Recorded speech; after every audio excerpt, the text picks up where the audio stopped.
सभी श्रोताओं को मेरा नमस्कार। मेरा नाम प्रियंवदा त्रिपाठी है और मैं अपने चैनल में आपका बहुत बहुत स्वागत करती हूँ, जिसका नाम है focus to education with Priyamvada.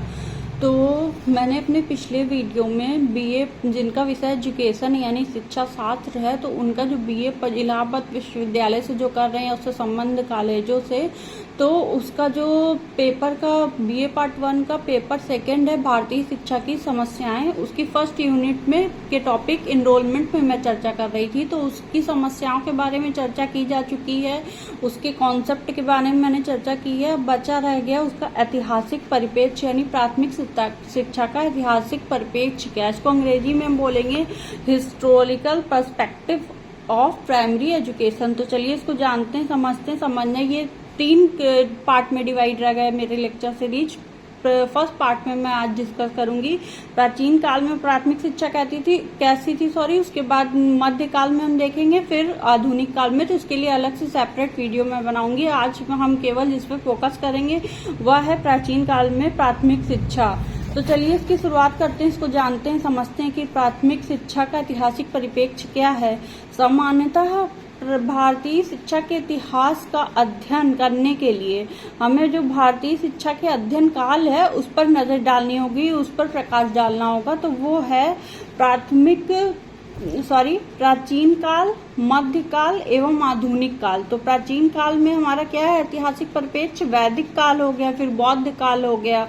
मध्यकाल में क्या है पूर्व मुगल काल हो गया, फिर मुगल काल हो गया। फिर आधुनिक काल में क्या है आधुनिक समय में ईसाई मिशनरी काल हो गया, ईस्ट इंडिया कंपनी काल हो गया, ब्रिटिश शासन काल हो गया, स्वतंत्र काल हो गया। तो आज हम जिस पे डिस्कस करेंगे वह है प्राचीन काल में प्राथमिक शिक्षा यानी primary education in ancient period. चलिए इसको शुरू करते हैं समझना। हमारे देश में प्राथमिक शिक्षा का इतिहास अति प्राचीन है। वैदिक काल में प्राथमिक अथवा प्रारंभिक शिक्षा विद्या आरंभ संस्कार के बाद गृहों में अधिकांशतः प्रदान की जाती थी। यानी अगर हम वैदिक काल की प्राथमिक शिक्षा की हिस्ट्री उठा के देखें तो हमें पता चलेगा कि प्राचीन काल में जब हम पढ़ेंगे, इसको जानेंगे, समझेंगे कि प्राचीन काल में क्या था। जब कॉलेज नहीं होते थे, स्कूल नहीं होते थे, गुरुकुल में शिक्षा प्रदान की जाती थी इस प्रकार से। तो वैदिक काल में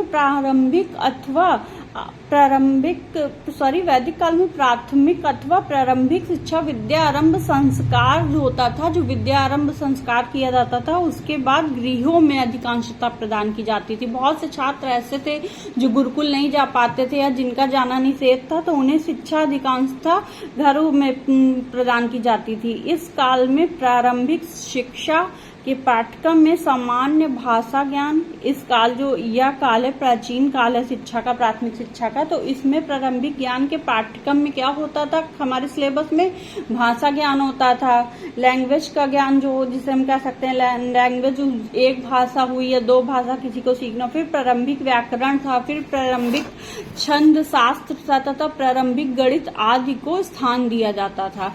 प्रारंभिक शिक्षा की समाप्ति के पश्चात छात्र उच्च शिक्षा के लिए गुरुकुलों में प्रवेश लेते थे। प्रारंभिक शिक्षा की जब समाप्ति हो जाती थी उसके बाद छात्र क्या करते थे उच्च शिक्षा के लिए गुरुकुलों में प्रवेश लेते थे।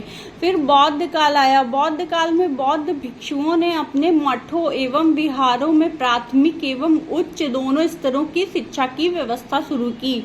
यानी इसको हम समझ सकते हैं कि जब बौद्ध काल आया, बौद्ध युग आया, तो जो बौद्ध भिक्षु थे उन्होंने क्या किया, अपने मठ खोले, मठ स्थापित किए। फिर विहारों में प्राथमिक एवं उच्च दोनों प्रकार की शिक्षा की शुरुआत की गई। यह शिक्षा बौद्ध संघों के नियंत्रण में थी, इसलिए दोनों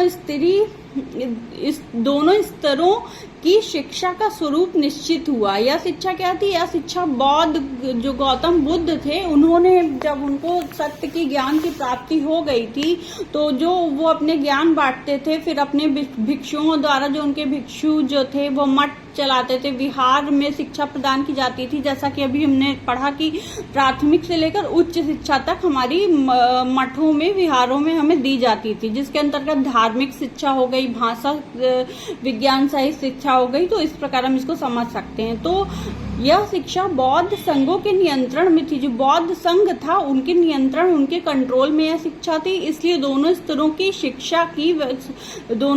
शिक्षा का स्वरूप निश्चित हुआ, उनके उद्देश्य निश्चित हुए और उनके पाठ्यक्रम भी निश्चित हुए। यानी जो दोनों प्रारंभिक एवं उच्च शिक्षा के स्वरूप, उसकी प्रकृति निश्चित हुई। वे कैसी होगी, उनके उद्देश्य की, उस शिक्षा जो हम ले रहे हैं या दे रहे हैं कि उसका उद्देश्य क्या है, वो कितनी लाभकारी है, ये निश्चित हुआ तथा उसका पाठ्यक्रम यानी सिलेबस निश्चित किया गया। बौद्धों ने अपने मठों और विहारों में सभी जाति और सभी वर्गों के बच्चों को प्राथमिक शिक्षा के अवसर सुलभ हुए। बौद्धों में क्या किया गया, जो बौद्ध मठ थे उन्होंने अपने विहारों में भी सभी जाति, वो किसी के भी जाति वर्ग का हो, सभी वर्गों के बच्चों को प्राथमिक शिक्षा के सुलभ अवसर प्राप्त हुए। परंतु ये बौद्ध मठ और विहार देश के सभी स्थानों पर स्थित नहीं थे।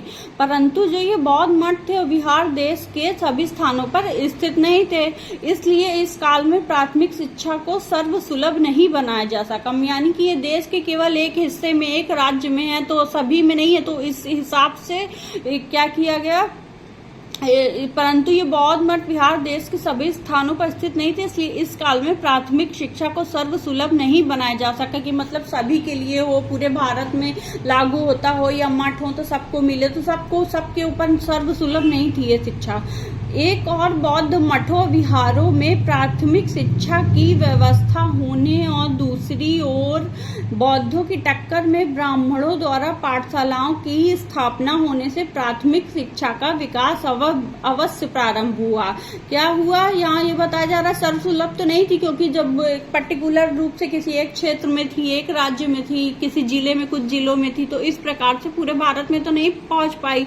लेकिन एक और जो बौद्ध मठ और विहार थे उसमें प्राथमिक शिक्षा की व्यवस्था होने और दूसरी ओर बौद्धों की टक्कर में ब्राह्मणों और पाठशालाओं की स्थापना होने से प्रारंभिक शिक्षा का विकास अवश्य प्रारंभ। हम ये कह सकते हैं कि भले वो सर्वसुलभ नहीं थी, पूरे देश में नहीं थी, लेकिन बौद्ध मठ और विहार जो थे उसकी व्यवस्था होने से और बौद्धों का तथा ब्राह्मणों द्वारा पाठशालाओं की स्थापना होने से, उनकी टक्कर हुई, उनकी स्थापना होने से प्राथमिक शिक्षा का विकास सर्वसुलभ हुआ, अवश्य वो प्राप्त हुआ। तो इस प्रकार से आज हमने जाना कि प्राथमिक शिक्षा का जो ऐतिहासिक परिप्रेक्ष्य है उसमें हमने प्राचीन काल में प्राथमिक शिक्षा कैसी थी, उसका आरंभ कहाँ से हुआ, वो कहाँ तक प्रगति की, इसको आज के वीडियो में हमने जाना समझा। आशा करती हूँ आपके लिए ये वीडियो उपयोगी हुआ होगा, और अगर आपको ये वीडियो उपयोगी लगता है तो मेरे चैनल को सब्सक्राइब कर लीजिए, बेल आइकन को प्रेस कर दीजिए ताकि मेरे आने वाले वीडियो की नोटिफिकेशन आप तक पहुंचती रहे। अपने नेक्स्ट वीडियो में मैं नेक्स्ट टॉपिक के बारे में बात करूंगी। तब तक के लिए आप सभी श्रोताओं को मेरा नमस्कार एवं धन्यवाद।